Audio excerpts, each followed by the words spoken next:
بسم الله الرحمن الرحيم.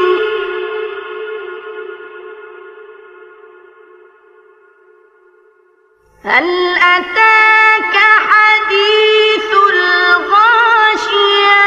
وجوه يومئذ خاشعة عاملة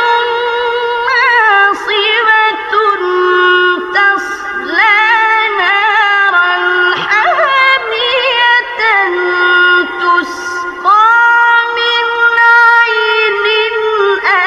آنية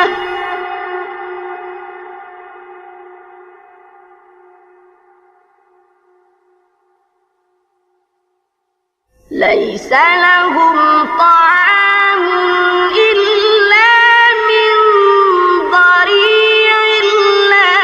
يسمن ولا يغني من جوع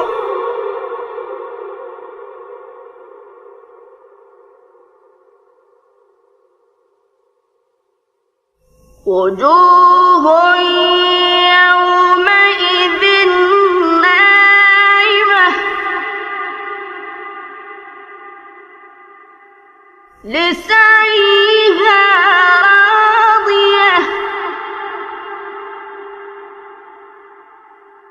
في جنة عالية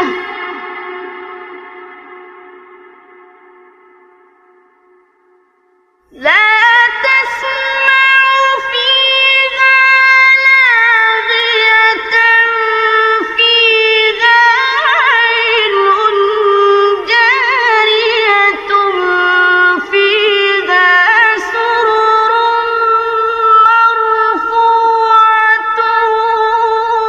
وأكواب موضوعة ونمارق مصفوفة وزرابي مبثوثة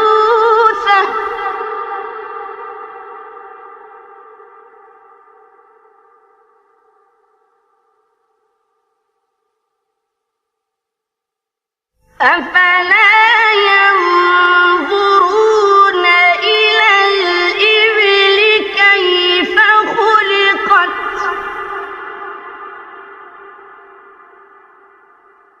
وإلى السماء كيف رفعت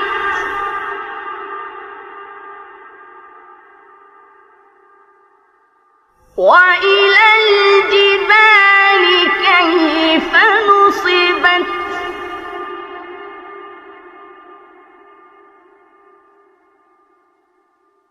وإلى الأرض كيف سطحت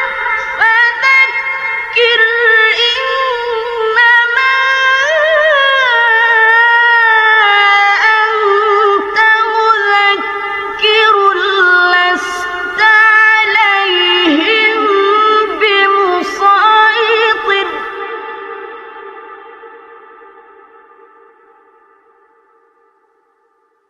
إلا من تولى وكفر فيعذبه الله العذاب الأكبر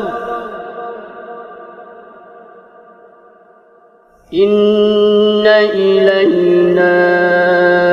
إيابهم ثم إن علينا حسابهم صدق الله العظيم.